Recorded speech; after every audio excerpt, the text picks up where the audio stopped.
Continuando, galera, eu ainda continuo na segunda-feira, mas a aula aqui é na quarta-feira, dia 15. Nosso encontro 15, aula 29h30. Falta 50 aulinhas só, né? 25 encontros.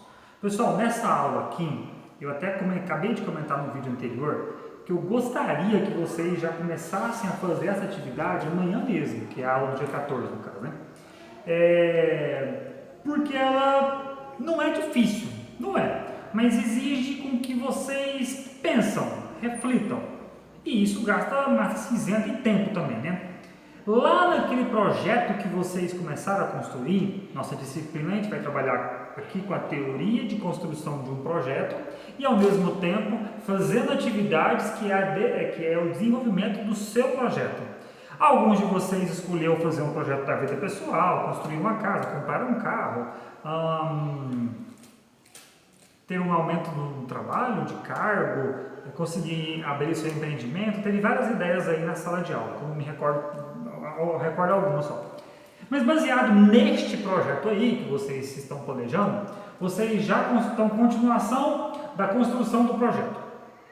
Vocês já construíram essa primeira etapa, que é construir o objetivo geral. Já construiu os objetivos específicos, que é tudo que eu preciso fazer para eu conseguir chegar lá. E agora eu vou passar mais 4 coisinhas para vocês aqui,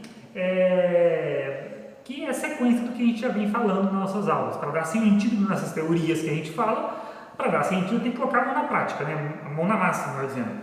Então a terceira coisa que vocês vão fazer, de forma bem simples, vocês vão pensar, não precisa ser em todos, tá certo? Pode ser uns 2 ou 3 cargos aí.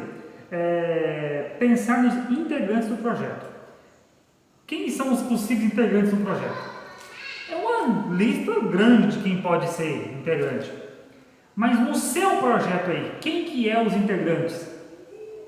É o seu patrão? É a empresa que você trabalha? É o seu chefe? É seu colega de serviço? É seu esposo? E aí você vai colocar os cargos, tá? Pode pensar na pessoa, mas pensa no cargo que essa pessoa vai assumir nesse projeto, tá? Vamos voltar um pouquinho lá atrás para tentar ser mais claro para vocês? Vamos tentar pensar lá atrás aqui, deixa eu voltar aqui. Vocês se lembram que eu dei aquele exemplo da FAR e tal, né? Cadê?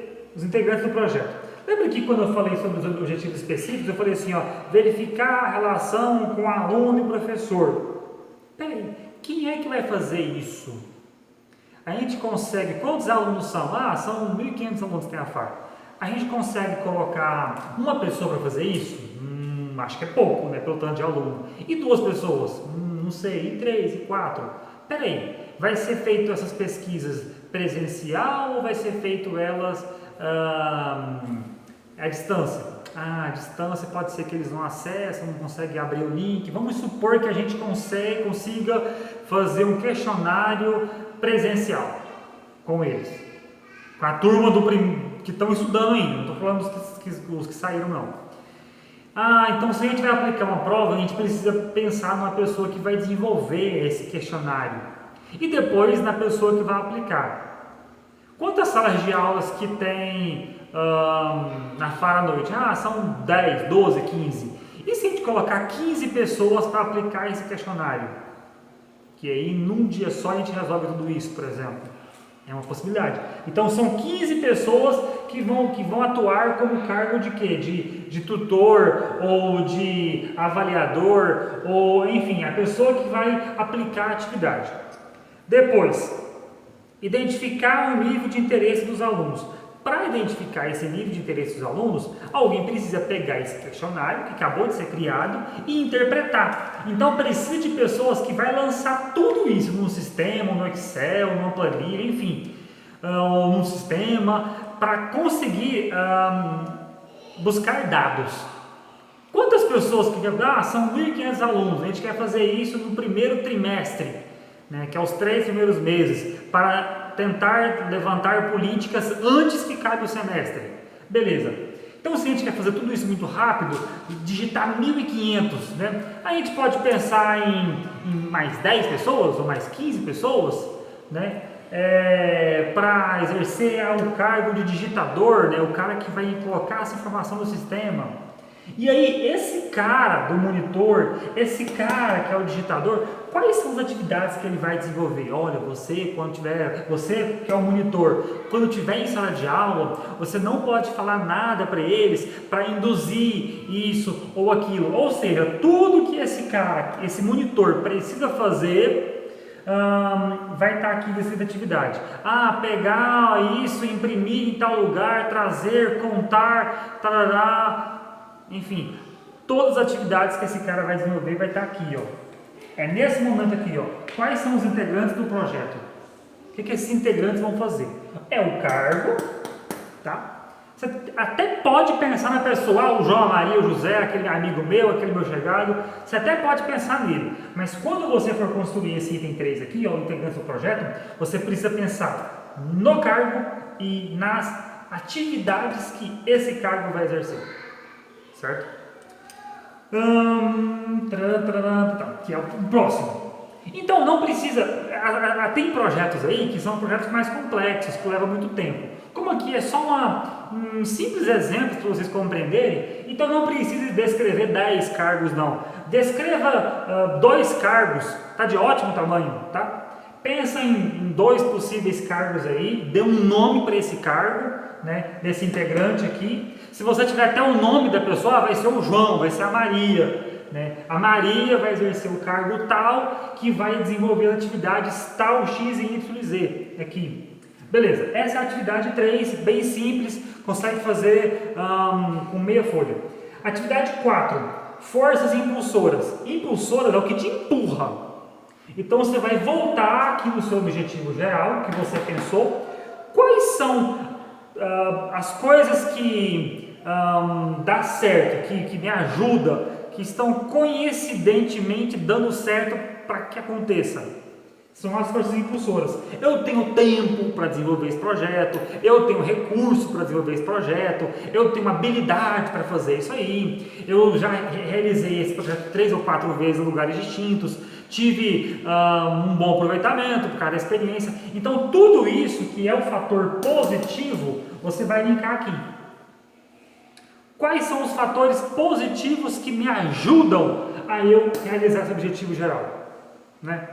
Eu sou comunicador, eu tenho recurso financeiro suficiente, eu tenho tempo para desenvolver isso aqui, eu tenho uma estrutura de escritório, é tudo que você já tem, todas as suas forças, tá certo? Quem é da administração aí, talvez vão lembrar aí da análise SWOT, né? Força e fraqueza. O item 5 aqui, ó, pensando no projeto, o menuzinho, o 5. Que é as forças resistentes. O que é as forças resistentes? Que te puxa para trás. Enquanto um te empurra, o outro te puxa para trás. A falta de tempo, a falta de recurso, a falta de crédito, a falta, de um escritório. Enfim, tudo o que você sente falta para desenvolver esse projeto. Tipo assim, ó, esse 4 é a força que te empurra. Esse 5 é a força que te puxa para você realizar esse projeto. Quero comprar um carro. Tá. Tenho condição financeira para pagar. Né? Minha situação financeira hoje, meu crédito hoje, ele é satisfatório de me pagar. Né? O que eu ganho hoje, eu consigo pagar um carro. Um exemplo. Isso é uma força impulsora. Eu tenho salário suficiente para pagar a parcela do carro. Mas o que é a força resistente? Eu tenho um score muito baixo, por exemplo, e eu dificilmente vou conseguir um financiamento fácil ou um financiamento de juro mais barato. O meu juro vai ser muito caro. É um exemplo, né? É uma força resistente. E por fim aqui, esse aqui eu quero que vocês tenham mais atenção para refletir esse 6, que na realidade esse 3, 4 e 5, vocês vão fazer ele na aula de amanhã mesmo, na aula dia 14. Vocês vão matar isso aqui rápido. Com 1 hora de cabeça concentrada, vocês conseguem fazer os 3 aqui de boa. Número 6. Os recursos. Agora sim. Vocês têm 2 opções para fazer. Vocês têm a opção de utilizar aquele cronograma geral. Lembra aquela planilhona grandona que a gente fez para visualizar os 3 recursos? É uma possibilidade. Tá? Ou vocês podem fazer uma tabelinha simplesinha no caderno, feito de caneta e régua no caderno mesmo, falando Aqui, ó, nós falamos dos cargos, nós não falamos das quantidades desses cargos. Então, os recursos humanos é a quantidade de cada cargo desse, ao longo do período que eu estou desenhando para esse projeto meu. Recurso material. E aqui nesse recurso material, eu quero que vocês atentem-se para duas coisas. Alguns autores dizem que é recurso financeiro, outros dizem que é recurso material. Vamos analisar os dois. Recurso material é tudo que é um bem físico material. Então, por exemplo, qual é o recurso material que eu estou usando para ministrar essa aula aqui? Meu caderno de planejamento, minha caneta, um giz, um apagador, um quadro, um celular, uma internet. Esses são os meus recursos materiais. E qual que é o recurso financeiro disso? Aí é o custo do quadro, o custo do giz, o custo do caderno, o custo do meu tempo. Quanto custa a minha hora para mim estar aqui? Né? Quanto custa a minha internet por mês, que eu divido por 30 dias, que divido por hora, eu vou chegar no custo. Então vocês têm essas duas maneiras de trabalhar, quando chegar aqui no recurso material. Você pode falar em grana, em dinheiro, aí tem que somar tudo isso aí. Tá? Ou você pode falar de recurso material físico mesmo. Olha, para mim, vamos supor que eu estou fazendo recursos material dessa aula. Eu vou utilizar um quadro, um apagador, giz, o caderno de planejamento, vou utilizar 1 hora de aula do professor que custa X reais, vou utilizar 1 hora de internet, o celular, Isso eu descrevi os itens físicos. Ou eu posso somar quanto custa tudo isso, né, a hora de tudo isso, e colocar X reais essa atividade. E o tempo, só lembrando do tempo, lá naquele exemplo que eu dei para vocês, pessoal, que foi até a atividade 6, que eu tentei explicar para vocês aqui, não ficou muito claro, e aí o Lucas ajudou a gente, fez na planilhinha, mandou para vocês. A maioria de vocês acaba que só imprimiu, mas eu já considerei, porque o que vale é vocês visualizar o cronograma lá. Lá naquele cronograma que eu passei para vocês, está bem simplório, mês a mês. Mas eu quero que vocês compreendam que um cronograma não é mês a mês, ano a ano sempre. Não! Você pode fazer um cronograma por dia, por semana, por mês, por trimestre, por semestre, por ano. Tá? Vamos supor que você está construindo um projeto para ampliar a sua cadeia de produção, não sei o que, não sei o que, não sei o que. Né? E você precisa de comprar X áreas e isso. E isso é um projeto de longo prazo. Lembra que a gente falou lá no início da disciplina sobre o esforço temporal, que é curtíssimo, curto, médio e longo prazo? O longo prazo é mais de 1 ano. Então vamos supor que você está com um projeto que é a longo prazo. Então em vez de ser mês 1, mês 2, mês 3, vai ser ano 1, ano 2, ano 3. Então esse recurso temporal aqui, pessoal, não me importa se for semanal, semestral, anual, não me importa. Eu só quero que vocês coloquem aqui, ó, aqui o principal desses integrantes do projeto é dizer quais são os cargos e quais são as atividades que cada cargo vai exercer, beleza? Naquele exemplo que eu dei, no exercício 6, que é a tabela, na construção de uma casa, por exemplo, eu falei que no recurso humano nós precisamos de um carpinteiro, certo? Esse carpinteiro ele vai entrar aqui no recurso, humano carpinteiro. Aqui no item 3, os integrantes do projeto, eu vou colocar o cargo, carpinteiro. Ele vai exercer qual atividade? Ele vai fazer o telhado da casa, né? Ele vai fazer isso, ele vai fazer todas as formas para fazer os concretos das vigas, da laje, isso. É atribuir as atividades para esse carpinteiro. É atribuir as atividades para esse pedreiro. Tudo que esse pedreiro vai fazer, que esse carpinteiro vai fazer. Então, aqui no recursos, eu simplesmente estou dizendo a quantidade. Enquanto lá eu descrevi o cargo e a atividade, aqui eu vou descrever a quantidade, melhor dizendo, né? Aqui no recurso material, como eu já disse, tem duas opções. Ou soma o montante em dinheiro que você vai utilizar naquele período, ou você detalha, vou utilizar o giz, o quadro, o celular, tá? E o recurso temporal você vai desenhar em quanto tempo. Isso aqui, pessoal, é o planejamento de um projeto, não é o fim ainda não, tá? Nós estamos no meio do planejamento dele ainda. Mas para vocês terem uma ideia, nós já estamos pensando o quê?